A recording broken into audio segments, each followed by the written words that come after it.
Morning, Nick. Morning, Tim. How are you, man? Good. That's awesome. We just got out of the Radiant Businessmen's leadership group here in South Tampa, and we're at a little strip mall, which is kind of cool. That's what's great about this podcast. We can do it from just about anywhere. And I wanted to introduce you to Nick. My name's Tim Salmonson. This is the Brand Evangelism Podcast, and Nick is a nuclear engineer, who was a nuclear engineer, who has now has become a hedge fund manager, trader, establisher, creator. And to be honest, I am really not that in tune with the investing world, and I thought Nick had a lot of amazing insights into what it means specifically in the world of Bitcoin. And I wanted him to share his story about how he went from being a nuclear engineer to becoming very passionate about Bitcoin and his hedge fund that he started with this really crazy algorithm that he developed. So, Nick, thanks for being here, and just share your story, kind of what happened. Why did you go from nuclear engineering to this Bitcoin stuff? Okay. No, that's a great introduction, Tim. I appreciate it. You want to go all the way back to my childhood, right? Yeah, sure. Let's get the whole story. So starting out, maybe when I was like 6 or 7 years old, it's the earliest I remember my dad talking about the stock market. Mm-hmm. My grandfather even was involved in it. They had bought me stocks, and back in that time, in the mid-90s, there was no internet where you could go check what your stocks were doing. I remember waking up just excited in the morning to just open up the paper and check. Right, newspaper. I knew that I owned some of these stocks that my grandfather or my dad had purchased, and I just wanted to see how they were doing. So at a very young age, my dad instilled in me that, yes, you got to go get an education, get a degree, go find a nice job. That's why I eventually ended up becoming an engineer and working as an engineer for many, many years. But also at the same time, my dad and grandfather had instilled in me that there's a way, if you figure out how the markets work, if you really study them, you know what the right investments are to make, that you can actually make your money work for you. And why that is was so valuable to me is I watched my dad working a lot when I was younger. He was working during the week as an engineer. On the weekends, he was working in his business. And I felt like I didn't always have all the time that I wanted to spend with him because he was working so hard for my family. There's 5 of us. I have 4 brothers and sisters. Right. So I'm sure he just felt that need to provide for his family, and I'm so just thankful that he did that. But at the same time, I knew that when I became an adult, that I just wanted to have that freedom of time to be able to just spend more time with my family. Because I valued that so much as a child, the time that I did get to spend with my dad. Moving on, yes, I went to Penn State University. I got a bachelor's degree in mechanical engineering and went on to get a master's degree in nuclear engineering. After that, worked in the nuclear field for about 6-7 years, designing fuel for power plants here in the United States. Mm-hmm. A lot of people may not know that I don't know what the percentage is now, but back then it was over 20% of our power was produced by nuclear.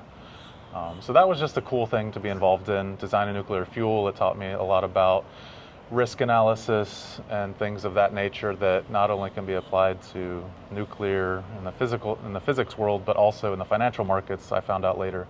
Of course. So the entire time that I was working as an engineer, I'd always save up some money and throw it in the market just to continue to invest and play around with trading, with not a lot of success the first few years.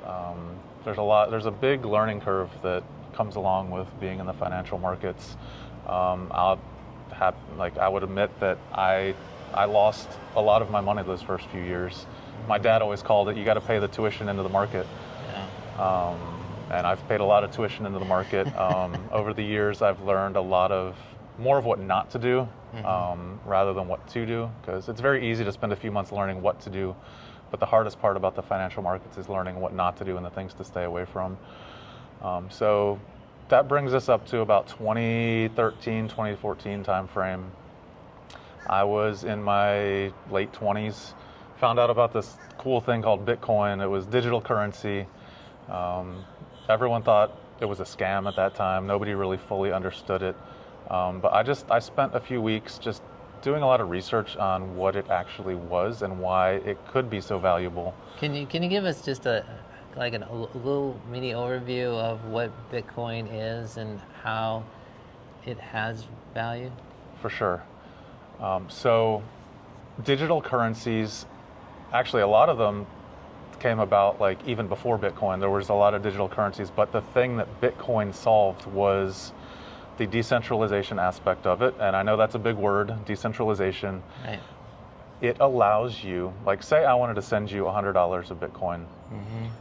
Previously, these digital currencies that came about, there was a central authority or a third party like that was like a bank that was in charge of transferring that digital currency from me to you. Mm-hmm. What Bitcoin solved was it was a decentralized network, meaning there's computers all over the world mining or solving these just random computer problems in order to verify each block of the blockchain and verify transactions that happen. So anytime I want to send you a Bitcoin or a fraction of a Bitcoin, I can send that without a third party involved.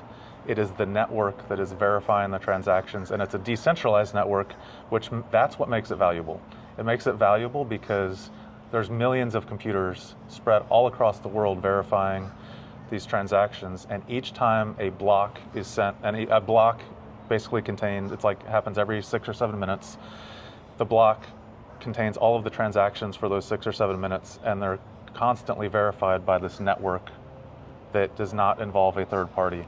And so why is it valuable for the computers that are on the network? Because every 6 minutes, I think right now it's at 3 and change Bitcoins are awarded to just one of the computers on the network. It's almost like a lottery system. They call it mining.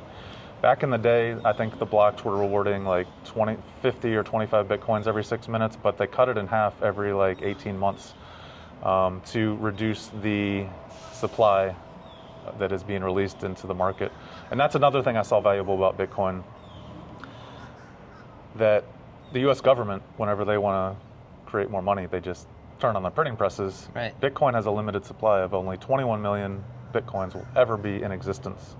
Okay. So I saw the value in the limited supply, and then I saw the value in the network of being able to transact without a third party or intermediary on a decentralized network that honestly would be nearly impossible to shut down, because at this point there's so many computers on the network, it's virtually impossible to shut down. But the reason that a lot of people see Bitcoin or crypto as a scam is there's been a lot of copycats that have come after it. Some of them are not as decentralized as Bitcoin, and there's just scammers out there that just take advantage of the hype that surrounds crypto. So those other coins, is that what you're saying? Like there's like Dogecoin and what are some of the other? Yeah. Those, is that what you're kind of referring to? Yeah, they're competitors to Bitcoin? They're competitors, but I think the reason Bitcoin has staying power is it has the first mover advantage. Its network is so large and so ingrained in the system at this point that it's nearly impossible to shut down. And I can get into some of the counter arguments to that, where people are talking about quantum computing coming down the road, that they can hack Bitcoin's algorithm and shut down the system, which I believe actually the Bitcoin network is going through an upgrade in the near future to prevent quantum hacking or quantum computing from shutting it down. Okay. So all right. So did that answer your question about why I feel like crypto or Bitcoin in general is valuable? Yeah, I get it that there's a limited amount, which is an awesome thing. That our economy would be in a lot better place if we didn't just keep feeding dollars out into and reducing the value of the dollar that was existing. I understand enough about economics to get that. So so there's a limited number of Bitcoins. Bitcoins are they they change in value, and if you want them, depending on where the market is currently, is what you're going to pay for it, right? Like a stock trade, like a company, it has increased values. It has I don't even really understand bears and bulls and EFTs and ETFs, and I mean all that stuff is stuff that I'm trying to become more educated about, because I do believe that's the future of our economy. We probably become cashless at some point, and this is why I think everyone needs to be educated about, at least more or less, what is Bitcoin and who are the competitors, and why what you're doing is kind of unique, or helping is specializing specifically in Bitcoin. So one of the things that scares people about Bitcoin is its very volatile price movements. 100%. Sometimes it'll be up 5% in a day, the next day it'll be down 5%, and that just scares a lot of people because they don't know if they invest. I think right now, I just checked before we started this, Bitcoin's trading at like $89,000. When I initially got involved in it, I was paying $200 per coin. So one coin is $89,000? One coin is $89,000 right now. But you can buy fractions of them. You can buy a tenth of a Bitcoin. You can buy 1/100th of a Bitcoin. Right. But yes, it's trading at $89,000 per coin right now, and it still fluctuates pretty wildly. So what I did starting about 3 years ago, we'll backtrack a little bit further. I talked to you about in 2013. That was when I first found out about Bitcoin, found out about the value of it. I ended up actually doing very well in my cryptocurrency and Bitcoin investments, to the point where in 2021, I think I had turned a $100,000 investment into over $3 million. But the one thing I was convicted, but conviction is not a strategy. You can be convicted and still lose money, because there's what's called bull markets and bear markets. Prices go up very fast, prices fall very fast. Right. So I rode that wave up and then rode it way down, ended up losing almost 90% of my money that I had made. And that's a painful lesson. That is a lot of tuition, as my dad would call it, I paid into the market. But I thought to myself, what can I change? I'm always wanting to improve. Yes, I took a major hit in 2022 and 2023 in that bear market when the market was falling. But I said, how can I apply my engineering knowledge and discipline to the financial markets? What was the biggest mistake and hurdle that I had to overcome? And it was really my ego, greed, human emotion. I was like, how can I remove that from what I'm doing in this thing we call investing?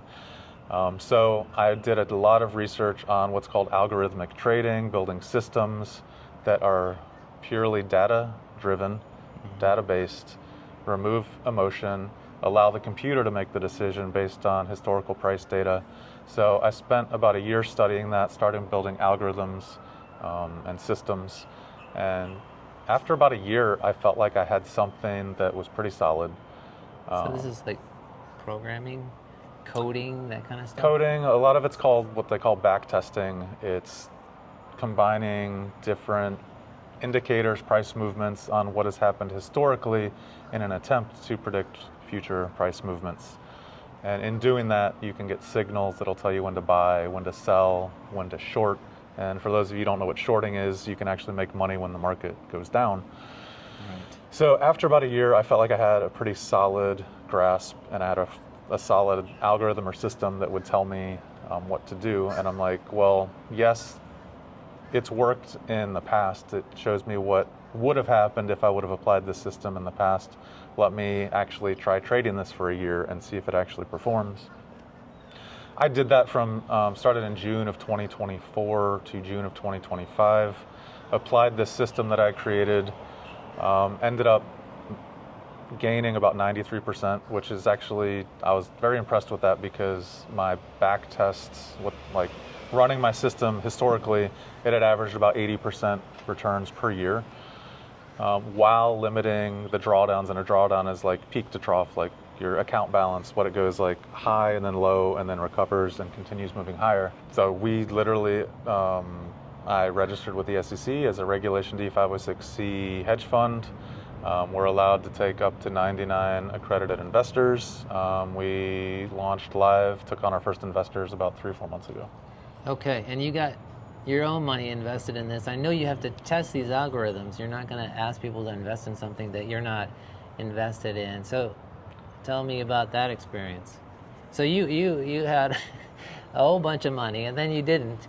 And then you thought, okay, I'm going to try to eliminate the emotion that is tied to, oh my gosh, markets just went down, and my investment is worth so much less. And then the next day you're jumping for joy because they're at $89,000.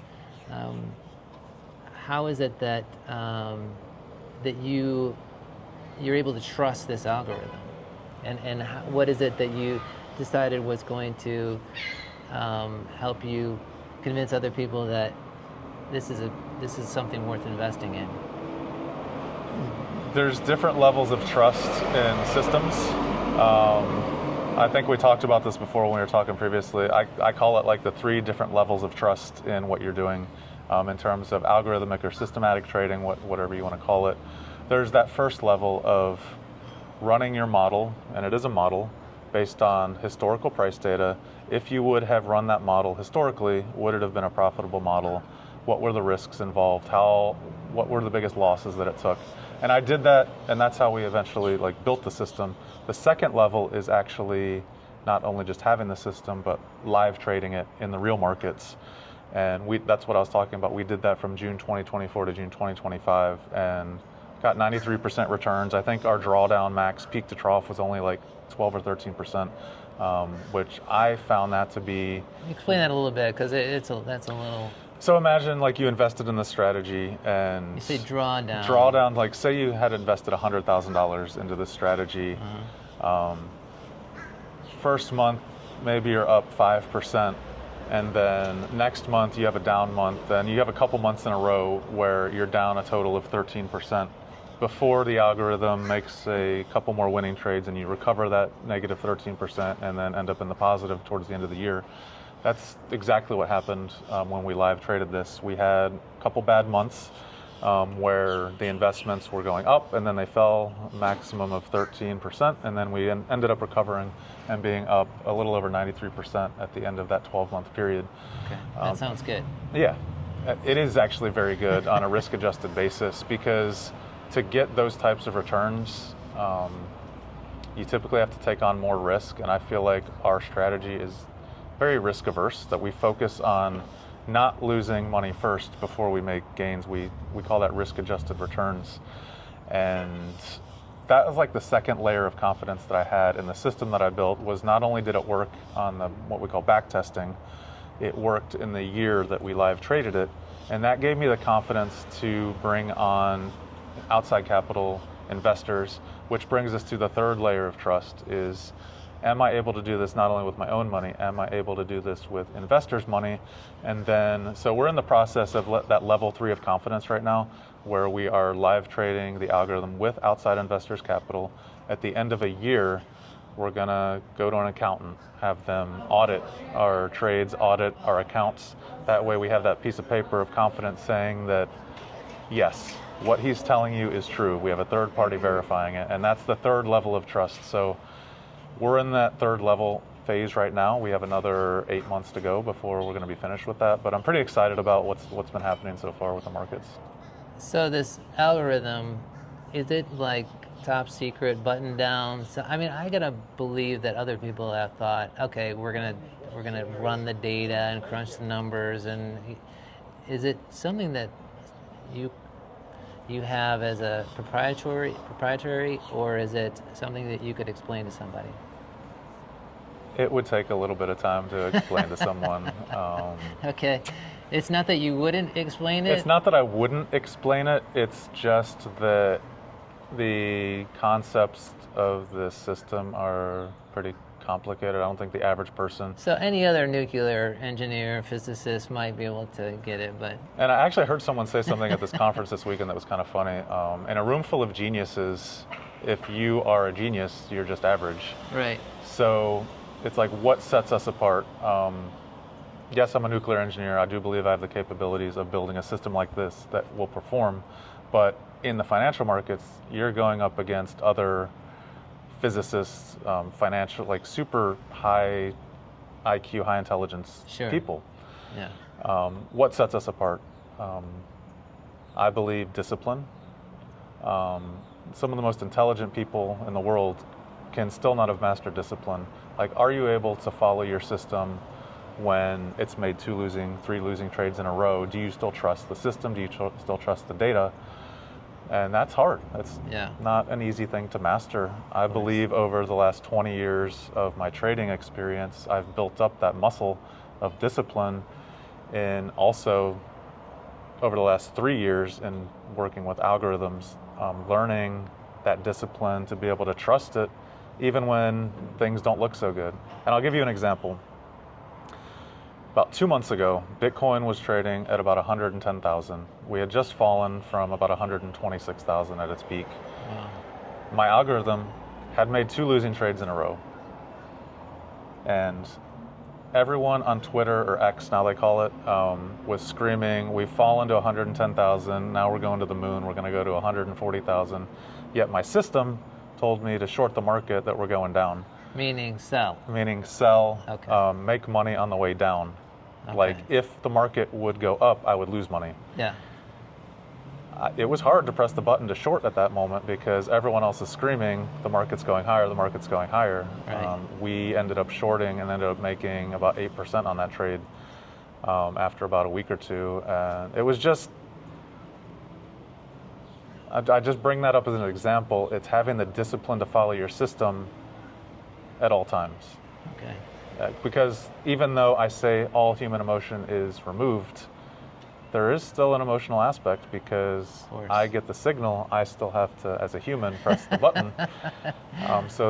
I believe that discipline and experience go a very long way because, yes, I am playing in a world of geniuses. Right. And where I could be looked at as average when you compare me to the pool that I'm playing in. So what makes you different? What you're genius than the next genius? Why do you have so much confidence? And when we were talking before, you'd mentioned that there are other people who've created these kind of algorithms, and when you start to apply this algorithm to everyone that you're working with, maybe you can explain it a little bit. Obviously, you can explain it much better than I can. It waters down people's opportunities because they're all using the same.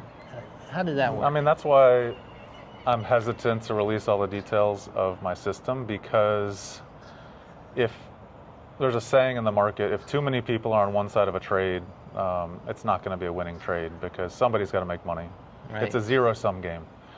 And a zero-sum game is there's winners and there's losers. And also the market is manipulated. The people that have the biggest pockets can push price in any direction that they want. Mm-hmm. And that's why our system is built to ride trends, ride waves. We don't have the biggest pockets in the room, but I believe with the data that we have, we can ride the waves with the big players of the market, which is why, like that example, everyone on X is screaming we're going higher, but all of the smart money was going the opposite direction. Okay. So yes, when too many people get on one side of a trade, it usually doesn't work. Okay, yeah, because we were talking about, I have a friend who developed one of these types of systems, and you basically buy into the system and you just put your money in, as much money as you dare to trust the system to manage your money, and supposedly it works for everybody. And the market makers can see that when too many people are on one side of a trade, they will see where people's stop losses or orders are, and they will intentionally drive the price to where they will force you to sell. Okay. Yeah. It sounds like I mean, once again, this is not my world, but I did hear about the Robin Hood thing, where all these people with not big pockets were able to influence the market because they was it shorting? I don't know if you remember this. You're probably talking about the GameStop squeeze. Yes.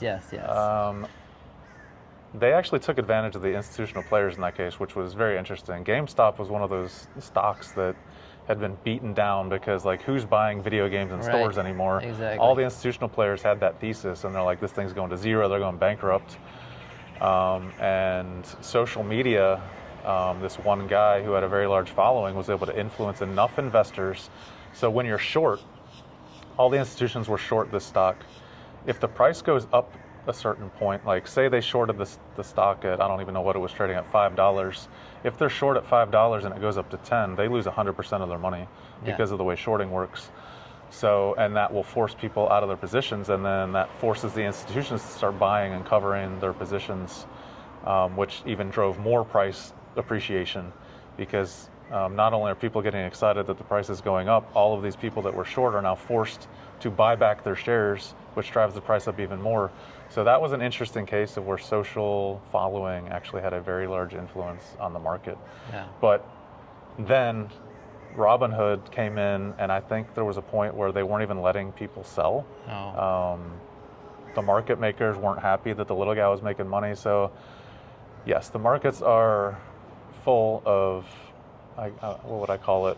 Manipulators or not honest, not completely honest players. And I know that we're playing in a market like that. Yeah. That's why we just try to ride the trends with the people who are controlling the market, because if you can't beat them, join them. Not saying that I'm doing anything illegal or anything that's manipulative. I just ride the waves of where they're manipulating the prices. So what's different about the way you're trading with Bitcoin? Because there's the question of, why don't I just go, trade my own Bitcoin? What, as you were explaining it to me, there's safer ways to do this trading stuff. Can you explain that? Yes. Someone who would just want to buy and hold Bitcoin for several years, do I believe you're going to make money? Most likely. This is getting institutionally adopted. Bigger players are coming on board. More money is getting driven into the market. I think they just, major banks are partnering with Coinbase right now to offer crypto to the banking clients. This just happened last week. Yeah. Isn't the current administration kind of pushing? And the current political environment is very pro cryptocurrency as well. Yeah. I guess the pain point for investors in crypto right now is we've just had a pretty big bull run. Bitcoin went from the low of like 16, 17,000 a couple years ago all the way up to 125,000. Now we've fallen back to 89,000. So bull is good.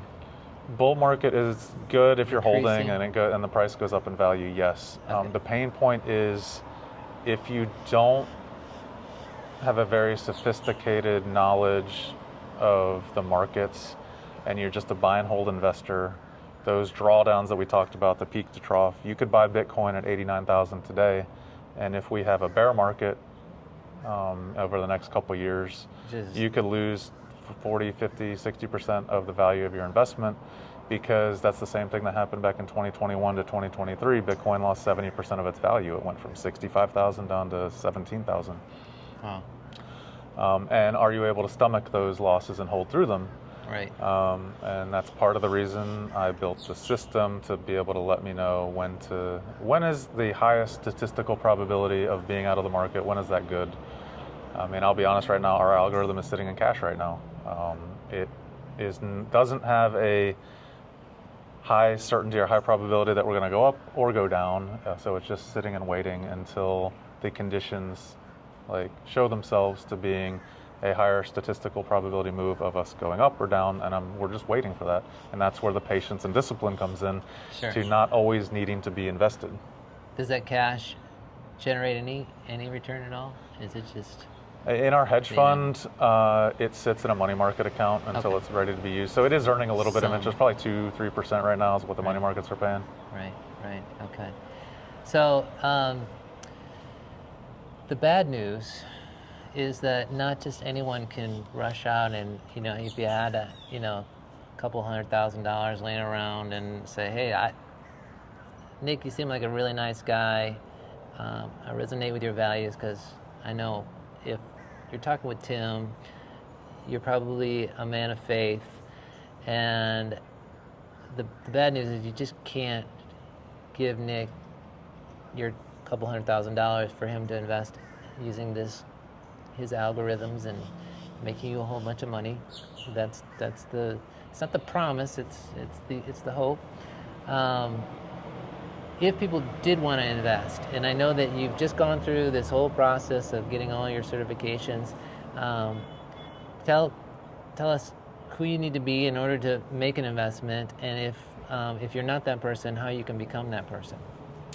Yes, because of how we are registered with the SEC, we're registered as a Regulation D 506C offering. That allows us to have up to 99 accredited investors that we manage money for. And what an accredited investor means, number one, you either have your Series 65 license like I have, that makes me an accredited investor. There's two other qualifications, it can be one or the other. You have $1 million of net worth, excluding your primary residence, or individually you make over $200,000 a year, or joint over $300,000 a year. That's what the SEC qualifies you as an accredited investor, and that's the minimum requirement to be able to invest in something like our hedge fund, which is a 506c fund. So yeah, that's the sad news is we can only take up to 99 investors, and they have to be accredited. Okay. But if you want to be accredited, it's not a serious hoop to jump through. No, it's not. No, but I would say probably less than 10% of the general population would qualify as accredited. They either have their Series 65 license, or they're over $1 million net worth, or make those minimum income requirements. Yeah. So if you were accredited and wanted to get in touch with you, how would you do that? I would say you can go to my website. It's alturagp.com. That's alturagp.com. We have a little form you can fill out and put your information. That'll go directly to me. We'll get your email, your phone number, and we can reach out to you to set up a one-on-one call to just show you more details about the fund. I also believe there's a direct link to my Calendly from that website to where you can just book one of our investor calls, and we'll just show you a lot more details about what we're doing with the hedge fund. Sure. And if people wanted to learn more about this, maybe they're thinking about becoming investors or want to learn more about the crypto markets. I do post videos 2 or 3 times a week on LinkedIn and YouTube. You can find my LinkedIn on the website, alturagp.com. My links are there for LinkedIn and YouTube.